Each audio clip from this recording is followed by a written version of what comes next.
story. Yeah, see, they can vouch for me, man. And I've had shit like that all the time, man. Guys, I freak guys' friends out because they'll see me talking to a woman and they'll think it's a conventional conversation. Then when I come back to them, they say, hey, what were you talking about? I said, oh, I was talking about how I was going to fuck her mouth and shit. They like, get out of here. She was like smiling and shit. She was like, you know. Why do you let them go? Why do you let them go in there? Huh? You let them go in the end. Not all of them. No, but see, I'm going to get to this, but some women will just try to almost what I call verbally cock tease you. And once I sense that, yeah, I ain't, you know. Your biggest enemy, your own ego. Your own ego. Ego can be a double-edged sword. Ego can, in a way, boost your confidence because if you walk in a room and assume that everybody thinks you're a great person, then that would be an instance where your ego is helping you. But where your ego hurts you is if you walk in a room and you think everybody thinks you're a loser, particularly women. Your ego is the portion of you. Ego and confidence are not the same thing. A lot of people think they're synonymous, related. They're not. Ego and confidence are not the same thing. Your ego represents the part of your mind that is concerned with how you are perceived by others. So a lot of people think, if I was to say, John, you're egotistical, they naturally assume that means I think you're full of yourself, arrogant. But you could be a guy who has low self-esteem and be egotistical. If you're a guy who's always consciously thinking about how other people think of you, then that's egotistical. Like Warren Beatty, a guy I'm great admirer. Anybody know who Warren Beatty is? Warren Beatty, he's one of, if you don't, he was a well-known actor in the 60s, 70s. Some people used to call him the most handsome man in Hollywood.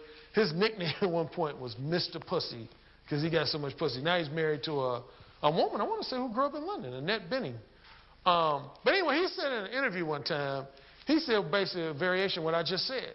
He said, a lot of people think shy, introverted people are not egotistical, but he said those are the very people who are egotistical. The reason why they're shy and introverted is because they're allowing their ego to assume that everybody's not going to like them, everybody's not going to respond to them favorably. That's what I respect about David X. When he was talking, some guy was saying something, and he was like, and I just asked somebody over here, did it happen yet? Because a lot of guys will tell me about stuff that they think is going to happen, but it hasn't happened yet. Like the slapping thing. Guys will be like, Alan, you know, just more one, I want to be more one, but, you know, I'm scared of getting slapped, you know. Isn't slapping a problem? Say, well, did you get slapped when you were more one? Well, no. I'm like, well, then why are we talking about this then? I've been more one for 20-something years, dude. I can honestly say I ain't never had a woman slap. I ain't even never had a woman raise her hand to slap me. The closest I've come to it, I've had women say, I bet other women have slapped you. And I always say, you didn't. And they say, oh, yeah, that's right. But, no, but the ego is what causes you to be concerned with how you're perceived. Confidence, on the other hand, represents your ability to take action. Like I use that example. Stand against the wall, the wallflower. This is where I'm going to challenge something that one of the other presenters said, the charisma coach. He said something about there's no such thing as confidence, or I don't know. I don't want to misquote him. But I will say this. Confidence means everything. What a lot of people think is that you only have to get positive reciprocal results in order to get confidence. No, when I'm on one, I could get rejected by 10 women in a row, and I will leave that room as the most confident motherfucker in there. If I know I had the balls to walk up to the 10 finest women in there and express my desires to them in the exact way I wanted to express them, I'm a confident motherfucker. I don't care if they said, no, I'm not interested. This is when I will lose confidence, is when I'm like, oh, shit, I want to say something. Oh, no, she's probably married. Oh, shit, I want to say, oh, no, she's probably not going to like me. Giving into them fears and insecurities. But no, Michael Jordan talked about it. Michael Jordan, you know, he's one of the most successful NBA players. He said, I know I'm going to miss over half the shots I take. But do you think if he had a game where he shot 8 for 32, that he came out the next game saying, damn, man, I ain't no good hooper and shit? Fuck, man. I should become a construction worker and shit. I can't play this game. That's what a lot of guys do. When they go out one night and get rejected by 10 women, they all of a sudden say, man, I'm a loser with women. I ain't never did, well, I ain't going to say never. But in my Mode One days, hell no. I just say, them ain't the right women for me. I go to the next function, next social, and approach as many women. You haven't lost your confidence until you stop approaching women.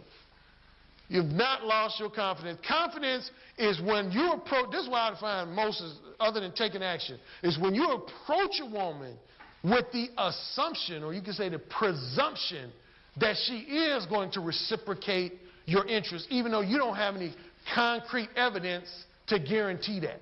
It's like faith. That's what people say faith is. Faith, you all had faith when you sat down in every chair you sat down in. You didn't know if these chairs was going to hold you up, but you sat down in them because you had faith. I approach every woman as if they're going to, say, Alan, I want you to fuck me. Even if they don't. But I ain't going to never approach no woman like, excuse me, I saw you from far. I thought you were very lovely. And, God, that's a great watch you got on. Would you like to go out with me sometime? I'm exaggerating a little bit, but there's guys that are. They go up to women just with this lack. Their whole demeanor is a lack. I go up to women almost like, I know you want to hook up with me. Like, I almost dare you to tell me you don't want to share my company. Am I reciprocating all the time? Hell no. Probably over 50% of the time I'm not. But I guarantee you this, and this has happened, most of the women who did reject me, one of their comments, a lot of times when we would end the conversation, they would say something like, I'm not interested, but damn, I got to tell you, you're the most self-assured guy I've ever had approach me. I told you about the celebrity who I did Mode One on. She told me that. She didn't reciprocate my interest, but she said, you are one of the most confident motherfuckers I've ever had in my life. And for her to be a celebrity and say that,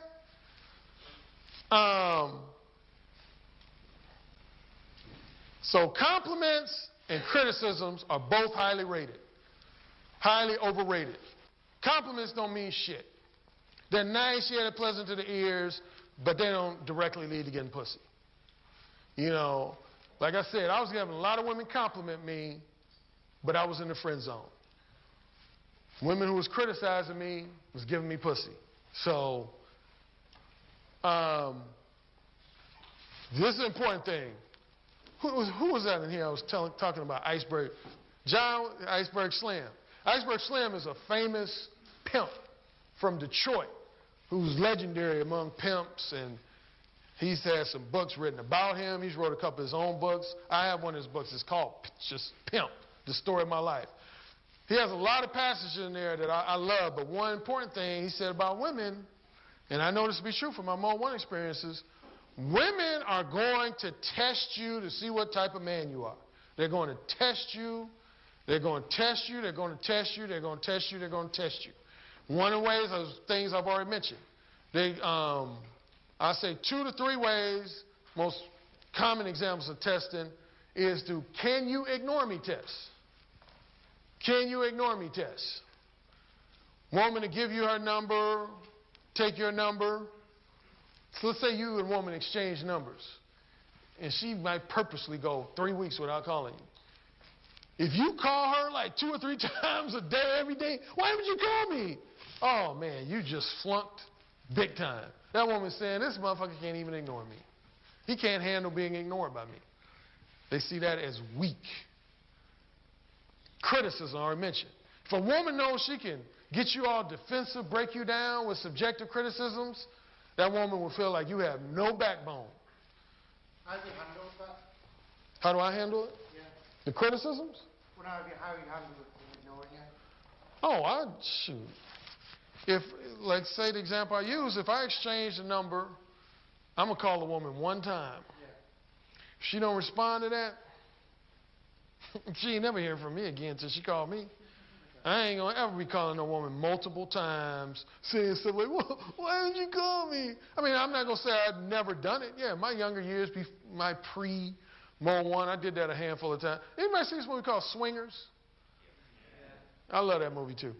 And there's a scene where the main character, Jon Favreau, matter of fact, Jon Favreau owns a copy of Mode One. He requested, we became MySpace friends, and he saw that I mentioned swingers in that book. And he, another guy named Kevin Smith, who wrote a movie I love called Chasing Amy, director, that's a good movie. Somebody's talking about the whole slut thing. Man, that's one of the best movies I've seen about men's inability to handle a promiscuous woman. Chasing Amy with Ben Affleck. Got to see that movie. But Swingers, there's a scene where Jon Favreau does that. He meets this woman at this club, and he gets a number, and his boys tell him to wait 2 to 3 days. But he can't wait. He calls her that night. And I don't have nothing wrong with calling a woman the same night you meet him. What you don't want to do, when I call a woman, it's to express an interest. Like, when are we fucking? I'm not going to call a woman and say, so what you up to? So, how's your dog doing? So, that's, I don't understand why guys do that. But yeah, that's a test, women, the can you ignore me test, can you handle being criticized me test, and the third test I would probably say is the thing I was talking about, the currency. Can I get this guy to quickly offer me something, offer me free dinners, free lunches and shit? Once you Mr. Quick to, oh yeah, I'll take you out to dinner, and you need some money, I'll pay you. They immediately, in your face, of course, they'll be like, oh, you're so sweet. When you hear that, remember these words. When a woman says, oh, you're so sweet. Translation, oh, I can manipulate you so easily. That's what they're essentially saying. Oh, I can manipulate you so easily. Alan, I need to know what you said to the Japanese girl on roller skates. I went up to her, I said, you really know how you got a talent for this rollerblading thing. And that was probably the only moment when she was smiling. She was like, yes, I love to rollerblade. I said, well, to be quite frank with you, I didn't give a fuck about rollerblading. I said, your ass looks so juicy in that, what is that, spandex? And she was like, oh my God, I mean, would you just come to Venice Beach to just look at women's asses? I was like, is that a trick question? And she said, well, I don't normally just meet guys and talk about my ass. I said, do I look like the normal guy? I said, I am not your atypical guy. And I said, I'm going to get to the point. I'm already visualizing myself bending you over and just fucking you doggy style. And I just start describing in detail how I would fuck with her in doggy style. And see, I tell you, I look for things when I feel like I got a woman. Now, if she was insulted by that, offended by that, when you think she would like move away, especially she got wheels on her damn shoes, she could have just started moonwalking back or something. Now, she was criticizing me and making faces, but she was right there. She didn't move. Once a woman don't move, that's like giving me a green light. You know, she was saying all the typical stuff like, golly, I mean, what kind of women do you interact with that just let you talk about sex like this? I said, well, I'm talking about fucking with you. I said, you ain't going nowhere. Well, I'm here to tell you, I'm a respectable lady, and I'm all about committed relationships, and, I'm not into this, bed hopping from one bed to another. And I said, look, here's my card. My cards on. I usually carry cards. I said, I'm going to give you my card. And I told her, I looked her dead in her face. I said, I guarantee you're going to call me because once you leave my presence, you're going to be thinking about me fucking you. And going back to you, this is another reason why I'm X-rated. It's not just X-rated to be X-rated, just be randomly X-rated. Dude, we are visual creatures. You ain't gonna, when I talk women dirty, it ain't just me saying a bunch of just X-rated words in a row like fuck, dick, pussy, tit. No, I describe shit that I know is conjuring up visualizations. Like I won't just randomly say, hey, I want you to suck my dick.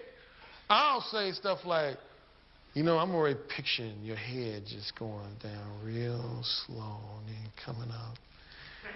And then your lips, just the way they're just moving on my dick. And what I'm doing is almost taking a pen in her head and drawing that visualization. And I know that's what I'm doing because the women I've successfully got into bed, they would admit that. I'd either ask them or they'd volunteer. They said, Alan, you know, I have to be honest, like when we were in the grocery store and you were telling me like you would have my legs on your shoulders, I did. I left the grocery store. I started thinking about that. I was like, oh, wow, he's put this powerful visualization in my head that I can't shake. Now, if you spend time talking about your new movie camera you got, what visualization is that? Oh, yeah, that movie camera. Oh, shit. Oh, yeah, that dog he talked about. Oh, yeah. I want to put visuals. Like, David X, you saw him when he had them two women on stage in a trance yesterday. He got in that zone where his voice was even. I was studying Dave, man. He was smooth. His voice was on an even keel. And he just was talking to him real smooth. And the chick over here, I saw her. I look for what I call a tail. In poker, they say you got a tail. If you like got a good hand, you scratch your eyebrow, that's a tail. One of women's biggest tails is their lips. When women get aroused, they do stuff like that. Or they cross and uncross their legs a lot. But yeah, I knew when Dave was having it. Sure enough, he ended his whole stretch by saying, there's no way you two women up here on stage are not wet. And he said it like, I dare you to tell me your pussy not wet. They were silent as fuck. Did none of them say, no, my pussy's not wet? They were just sitting there like, yeah, man. But yeah, the Japanese woman, I think I met her on one Saturday, and she called me that next Thursday. Here's what I get a lot. Women, I don't know if they all got the same book of lines. Mine is usually something along the lines of, I want to pick your brain, or you're intriguing to me. Because that's what she called. She called, and I said, who is this? I didn't recognize her voice. She told me who it was. And I was like, well. And she was like, now, I'm not calling you because I want to hook up. Bullshit. I was just talking with a couple of girlfriends, and I told them how you approached me, and it's just so intriguing. I mean, and you know why they're intrigued? Because this goes back. What they're really saying is, I'm not understanding why you don't adhere to the social programming that we're all supposed to. What experience or event in your life made you say, fuck social programming? That's what they're essentially saying. But they'll put in language like, you know, that was intriguing that you were so audacious and felt like you could get away with talking about fucking with me. And then I was just like, so you coming over my place or I'm coming over your place? Well, you're not coming over here because, you know, I said, okay, you coming over my place. That was Thursday. That's Saturday. She came over. First few minutes, you know, she did the roll. You know, don't think because I'm in your apartment we're going to do anything. Fast forward to half hour later, oh, shit, babe, damn. Oh, shit. Oh, fuck. I was wondering if you ever use text messaging. And if you don't, when you... I was wondering if you ever use text messaging. And if you don't, when you do call, like, say, the first time to arrange a date, are you real quick about it? You know, you get the date kind of sorted? Or, you know, she's coming over to, like, you know, whatever. Well, get your result. Has anybody read Mode One Hardcore? I know you do. That's my boy John. First of all, to pick on that word you use, for casual sex, I say this in Mode One Hardcore, fuck a date. I don't ever try to set up no date. And I know that's just semantics and we call any hookup a date, but I don't try to hook up with a woman if my interest is now. If I think a woman is, you know, girlfriend material, yeah, I'll do the date thing. But when I want casual sex, okay, all I'm thinking about is getting her pussy wet. I'm not focused on a time, a place, a day. Because I feel like if I get a woman's pussy wet, all the rest of that shit's going to take care of itself. And that's why it kills me when I'm on these message boards. Guys be all excited about, I got a phone number closed. Phone number don't mean shit if not got a pussy wet, at least left her intrigued. That's the minimum. Like I keep saying, these women will tell me, at minimum, I want that woman when she leaves my conversation to be saying, wow, that was something different. I'll tell you a quick story. I got so many stories. I don't want to get on all my stories. this is what most of my friends gave me the really double brass balls award. I had a woman I met in Target in San Diego that I was hitting on her first, and she opened up the door for this. She kept saying she was older than me. She wasn't. I think at the time I was 31. She might have been 37. And she said, "You should be flirting with my daughter." I said, "How old's your daughter?" She said, 20. And at first I was like, "Why are you trying to push me on my daughter?" But then I saw the daughter. I was like, "Oh, shit." So I went like this to the daughter, like, "Come on over here." So we started talking, and I said, "You know what? At first, I wanted to fuck your mom, but she suggested that I fuck you." And both of them looked at each other like, "Oh my God."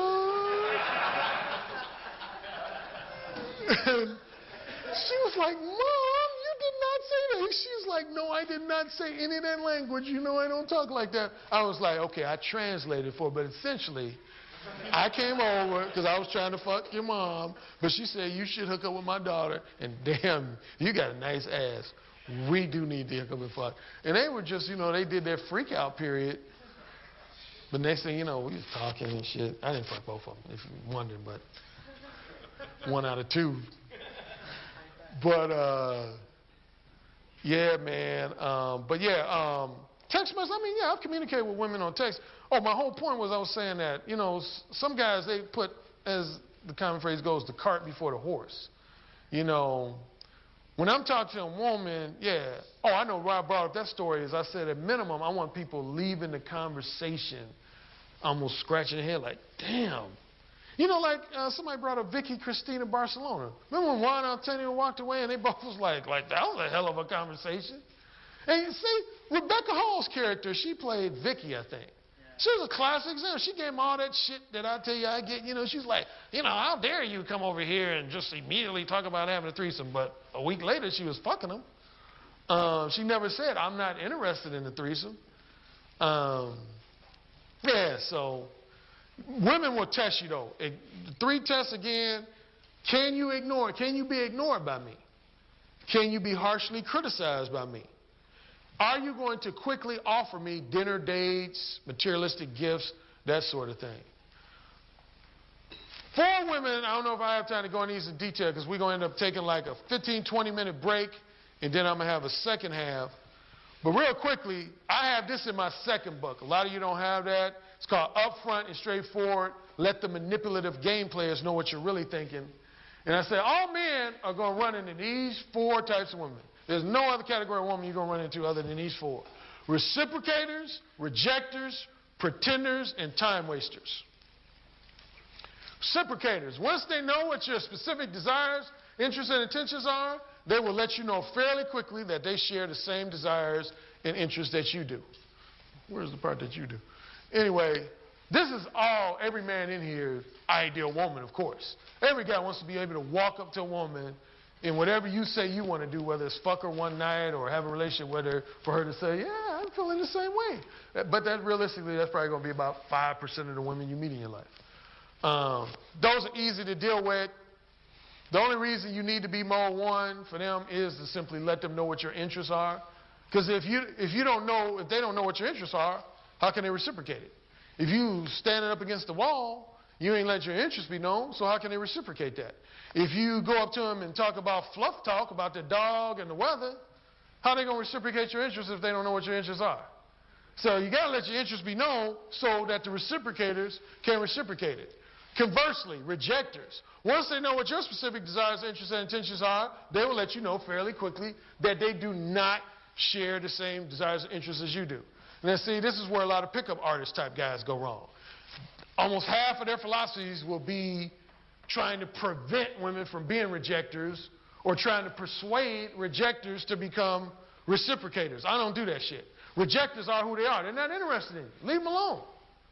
I don't ever try to persuade a rejector because that's an act of futility. Some women, flat out, point blank, are just not interested in you. You might think Brad Pitt could get all the pussy. I've seen women say, Brad Pitt does nothing for me. Every man got women who are attracted to him and women who are not. You just leave them alone. I love rejectors. I love them to death because I do not waste time with those. The two tricky women where Mode One really comes into effect is these last two categories, pretenders. These are women who are attracted to you to some degree, but they will initially give you the impression that you are not their type. They have to first test you to see what type of man you are. These women, they think you fairly handsome, they think you fairly charming, but they ain't gonna just give you their companionship. They want to see if you're a wimp. They want to see if you're a guy who can be easily manipulated. So they're gonna play games. They're gonna go into gameplay mode. Test you, see if you can be ignored. Test you, see if you can handle criticism. Test you to see if you're gonna offer them dinner dates right off the bat. If you flunk their tests, they become these. Some women start off as these. These are the women, in the same way a lot of pickup artists tell guys to avoid rejectors or try to prevent reject. I don't want to deal with none of these women. Time wasters. Women who generally have very little of any interest in you, but they do not want to reject. This is the biggest misconception that men have, that women are like this. Ooh, I can't wait to reject you. Ooh, I can't wait to reject you. That's how a lot of men think. They say, man, these women, they're just anxious to reject us. Ooh, y'all got it so wrong. Y'all got it so wrong. Most women are just the opposite. They do not want to reject you. Why would a woman reject you, John, if she thinks she can get 3 free dinners out of you? Why would she be motivated to reject you?